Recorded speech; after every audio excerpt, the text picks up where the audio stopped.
We stand proudly in defense of liberty, and we are committed to protecting innocent civilians from the threat of radical Islamic terrorism.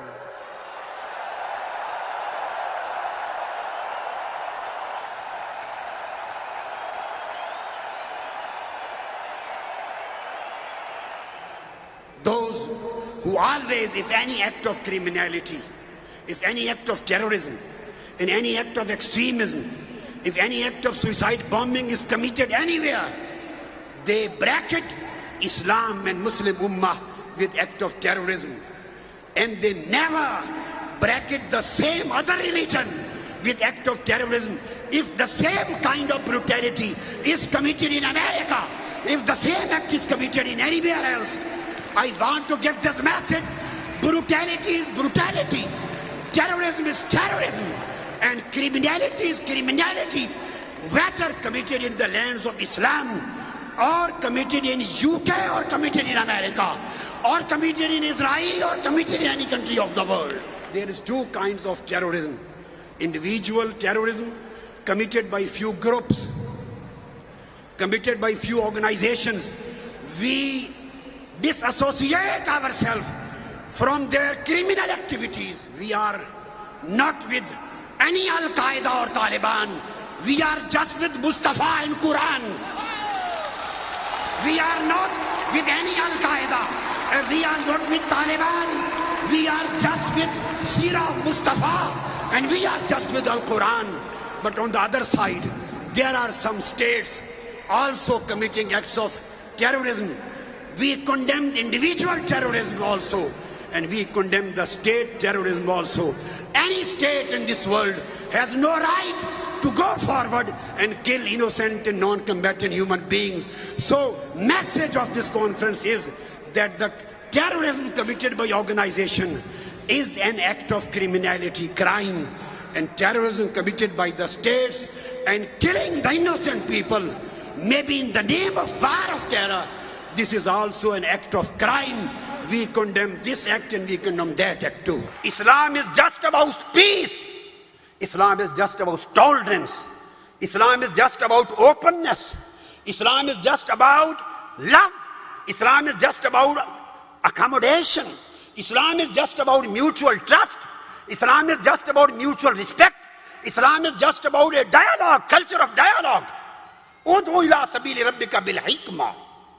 Islam has nothing to do with any act of terrorism. It may be in any form, it may be in any kind, may be in any manifestation. We reject every act of extremism and terrorism in its totality, unconditionally and in absoluteness. During the warfare, in the battlefield, Holy Prophet saw, he said, you cannot kill women, you cannot kill children, you cannot kill priests, you cannot kill diplomats and ambassadors.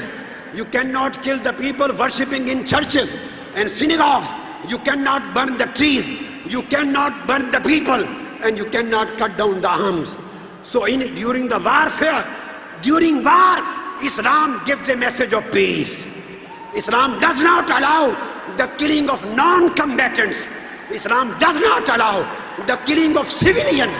Does not allow the killing of innocent people.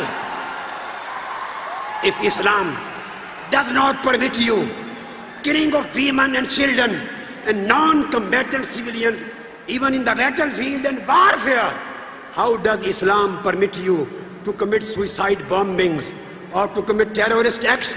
So we want to make it clear, Islam has no responsibility.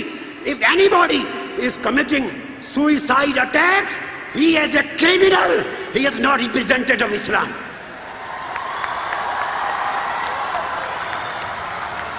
If anybody is committing any act of terrorism on any pretext, on any conditionality, that terrorist is a criminal. He is out of the ambit of Islam. He has no link with Prophet Muhammad, no link with Quran, and no link with Islam. This is approval of rejection of terrorism, approval of rejection of extremism, approval of rejection of hatred, approval of unity of mankind, approval of interfaith harmony, Whole mankind is one. Raise your hands. Whole mankind is one. We live with peace. We want to live with love. We want to live with harmony. We want to reject terrorism. We want to reject hatred. We want to live in love, peace, compassion and harmony and mutual respect. MashaAllah. Takbir!